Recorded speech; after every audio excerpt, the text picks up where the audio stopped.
किसान खुश हैं, मोदी जी के साथ हैं, उनकी गारंटी के साथ हैं?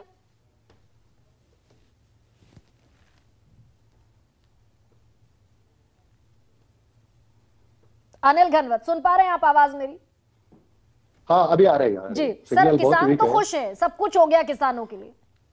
मैं एनएसओ का रिपोर्ट एक साइड रख देती हूँ, पार्लियामेंट्री कमेटी का रिपोर्ट एक साइड रख देती हूँ, सुसाइडल केस एक साइड रख देती हूँ, और वो 500 रुपए और 5 किलो अनाज का वो जो मिल रहा है वो भी एक साइड रख देती हूँ। किसान खुश है?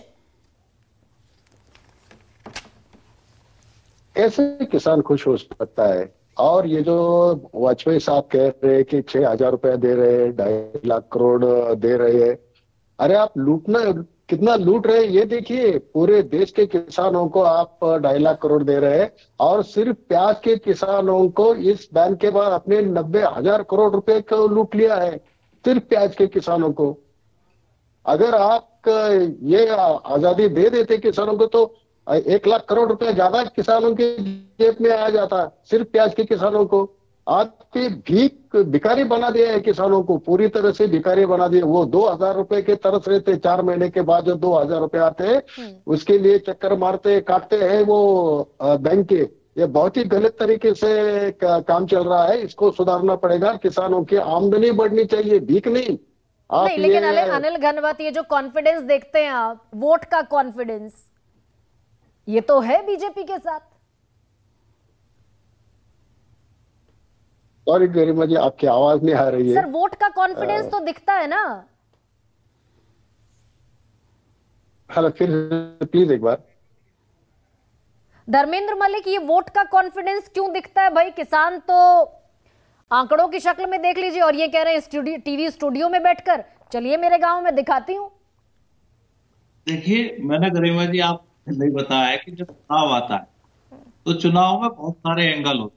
उस समय ना किसान किसान होता, ना मजदूर मजदूर होता। वोट लेना भी एक कला है, और वो समय समय पर कांग्रेस भी लेती गई और आज भारतीय जनता पार्टी ले रही है।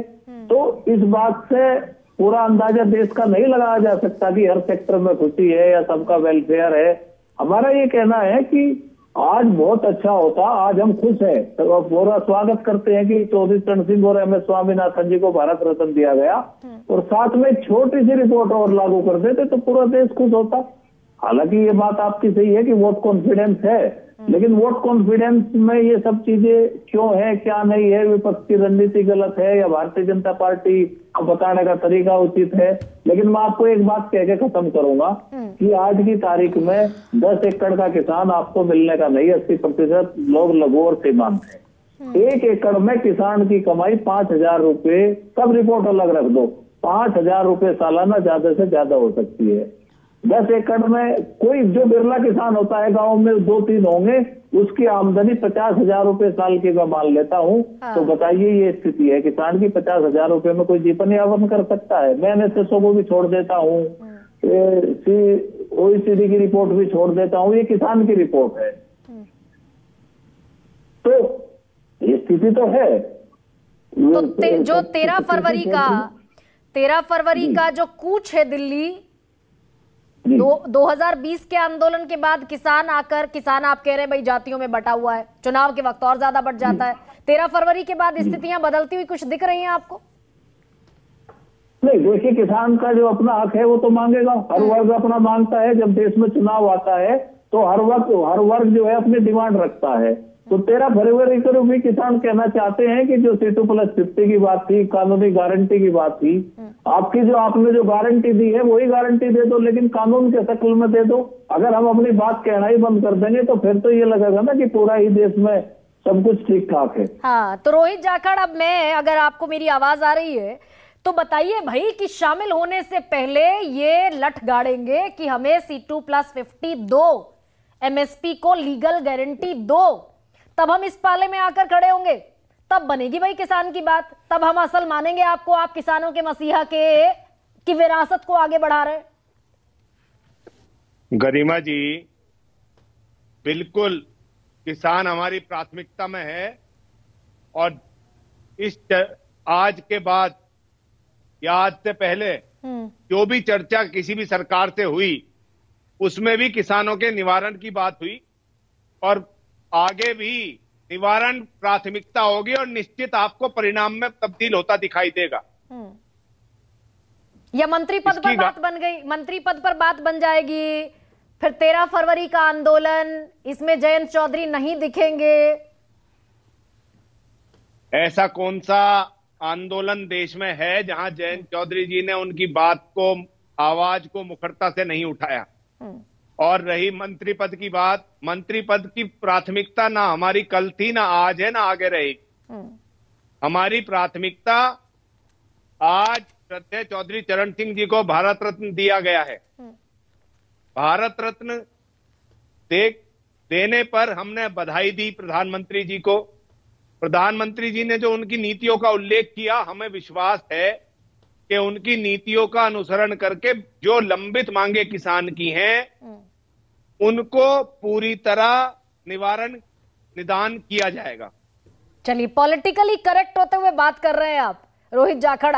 आज वो दमखम दिख नहीं रहा है जो परसों दिख रहा था, पर चलिए खैर, मैं स्वीकार कर लेती हूं इसको। कुलजीत चहल, बड़े पॉजिटिव नोट पर चाहती हूं कि चर्चा खत्म हो। क्या बेहतर होगा कि असल वेलफेयर, असल एम्पावरमेंट की तरफ बढ़ा जाए?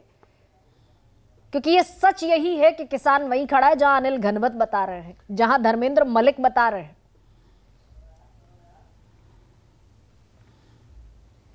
इस गरिमा जी, इस पूरी डिबेट को कोई सुन ले तो कुछ नेताओं की बात सुन के जो भ्रम फैला रहे हैं, ऐसा लगेगा कि देश में किसान वोट ही नहीं देता।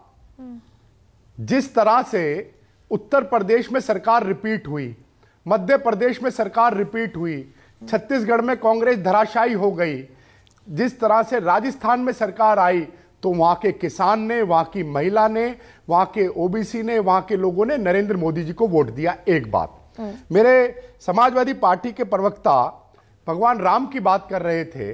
भगवान राम के कार सेवकों पे मुलायम सिंह जी की सरकार के समय गोली चलाई गई, उस पर लंबी डिबेट पे नहीं, पर आप लोगों को ध्यान है, जिसका आज भी आपको खामियाजा भुगतना पड़ रहा है।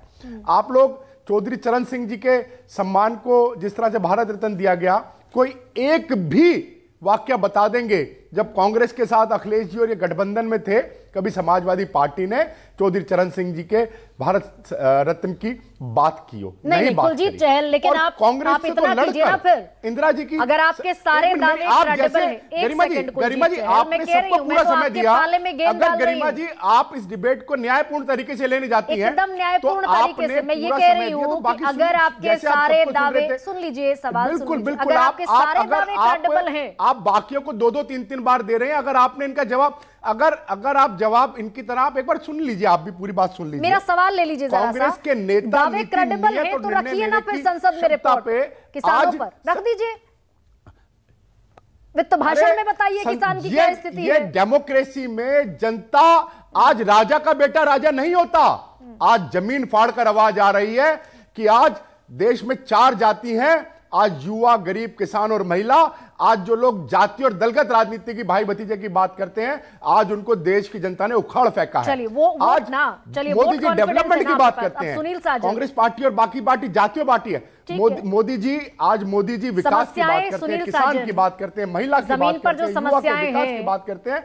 तो आज गरिमा जी, सर आपके पास वोट कॉन्फिडेंस है, ये मुझे समझ में आ गया। सुनील साजन, बहुत छोटा सा कंक्लूडिंग रिमार्क मुझे दे दीजिए, विपक्ष का फेलियर है क्या कुछ? नहीं, कोई फेलियर नहीं है। हम लगातार काम कर रहे हैं गरीब के बीच, किसान के बीच, महिलाओं के बीच। और मैं आपके कार्यक्रम में केवल एक बात कहूंगा, बीजेपी के प्रवक्ता कह रहे हैं कि बड़ी खुशहाली है उत्तर प्रदेश के किसानों में।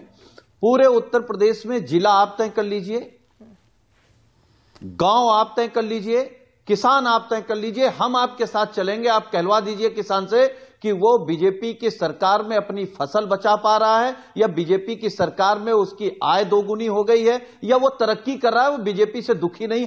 एक सब कुछ तय आप कर लीजिए, हमको कहलवा दीजिए। आप कभी आईना लेकर के भी बैठिए। जो 4 जातियां आप बता रहे हैं, चारों आपके खिलाफ हैं। आप गरीब के खिलाफ हो, महिला के खिलाफ हो, बेरोजगार नौजवान के खिलाफ हो, और आप किसान के खिलाफ हो। लेकिन सुनील साजन, और इसका जवाब 24 में मिलेगा। लेकिन सुनील जी, ये भी आप जानते हैं, जब हम इलेक्टोरल पॉलिटिक्स में जाते हैं तो इलेक्टोरल पॉलिटिक्स, ईवीएम